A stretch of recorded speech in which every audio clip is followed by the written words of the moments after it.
ಪ್ರಕಾಶ್, ಹಾಂ ಸರ್. ಎಲ್ಲಿಂದ ನೀವು? ಸರ್ ನಾವು ಹುಬ್ಳಿಯಿಂದ ಸರ್. ಹುಬ್ಳಿಂದನಾ? ಹಾಂ ಸರ್. ಏನು ಕೋರ್ಸಿಗೆ ಬಂದಿರೋದು? Sir 20 days fast track skill development course. ಹಾಂ ಸರ್. ಓಕೆ, ಏನು ಕಲಿತಾ ಇದ್ದೀರಾ ನೀವು? ಇವಾಗ ಬಂದು 3 ಡೇಸ್ ಆಯಿತು. ಹಾಂ ಸರ್. 3 ಡೇಸಲ್ಲಿ ಏನೋ ಇಂಪ್ರೂವ್ಮೆಂಟ್ ಬಂತಾ? ಹಾಂ ಬಂತು ಸರ್. ಏನಾನ ನಿಮ್ಮ ಮುಂದೆ ಲೈವ್ ಬೋರ್ಡ್ ರಿಪೇರ್ ಆಯಿತಾ? ಆಯ್ತು ಸರ್. 2-3 ಆಗಿದೆ ಸರ್. ಆ ಲೈವ್ ಬೋರ್ಡ್ ರಿಪೇರಿಂಗಲ್ಲಿ ನಿಮ್ಮ ಮುಂದೆ ಏನು ಐಡಿಯಾ ಕಲ್ತ್ರಾ? ಕಲ್ತೀವಿ ಸರ್. ನಾನು ಅಂದರೆ ನಾವೇ ಯಾವ ಥರ ಚೆಕ್ ಮಾಡ್ತೀವಿ, ಇಲ್ಲ ಅಡ್ವಾನ್ಸಲ್ಲಿ ಹೆಂಗೆ ಚೆಕ್ ಮಾಡ್ತಾರೆ ಅನ್ನೋದು. ನಿಮಗೆ ಸಿ ಟೇಪಲ್ಲಿ ಸ್ವಲ್ಪ ಭಯ ಆಯಿತು, ಹಾಂ ಸರ್. ಆ ಟೆಕ್ನಿಕ್ಸ್ ಕಲ್ತ್ರಾ ನೀವು? ಹಾಂ ಸರ್. ಅಂದರೆ ಕಲ್ತಿದ್ದೀನಿ sir.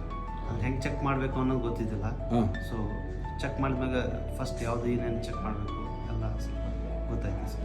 So 3 teachers are working on you ಅಲ್ವಾ? ಸೊ 20 ಡೇಸಲ್ಲಿ ಏನೋ ಆಗ್ಬಿಟ್ಟು ಹೋಗ್ತೀರಾ, ಆಗ್ತೀನಿ ಸರ್. ಕಲ್ತ್ಬಿಟ್ಟೆ ಹೋಗ್ತೀರಾ. ಸೊ ಥಿಯರಿ ಪ್ರಾಕ್ಟಿಕಲ್ ಫ್ರೀ ಇದ್ದಾಗ ವೀಡಿಯೋಸ್ ನೋಡ್ತೀರಾ ಎಸ್ ಸರ್. ಅಲ್ವಾ? ಸೊ ಇಲ್ಲಿ ಏನಾನ ನಿಮಗೆ ರೆಸ್ಟ್ರಿಕ್ಷನ್ಸ್ ಇದೆಯಾ? ಏನಿಲ್ಲ ಸರ್, ಎಲ್ಲ ಫ್ರೀ ಇದೆ. Open restriction. ಏನನ್ನ ಪ್ರಾಕ್ಟೀಸ್ ಮಾಡೋದು, ಏನನ್ನ ಕಲಿಬೋದು, ಪ್ರಾಕ್ಟಿಕಲ್ ಪಕ್ಕದಲ್ಲಿ ಕೂತ್ಕೊಂಡು ನೋಡ್ಬೋದು. ನೀವು ಬೋರ್ಡ್ ರಿಪೇರ್ ಮಾಡೋದು ಕೊಡ್ತೀವಿ ನಾವು.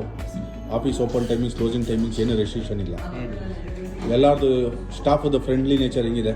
ಎಲ್ಲ ಸ್ಟಾಫ್ ಫ್ರೆಂಡ್ಲಿನೇ ಇದೆ. ಬ್ರದರ್ ಥರ ಇದ್ದಾರೆ. ಸೊ ಬೇರೆಯವ್ರಿಗೆಲ್ಲ ಏನು ರೆಕಮೆಂಡ್ ಮಾಡ್ತೀರಾ? ಬರ್ಬೋದಾ ಇಲ್ವಾ? Value for ಮನಿನಾ?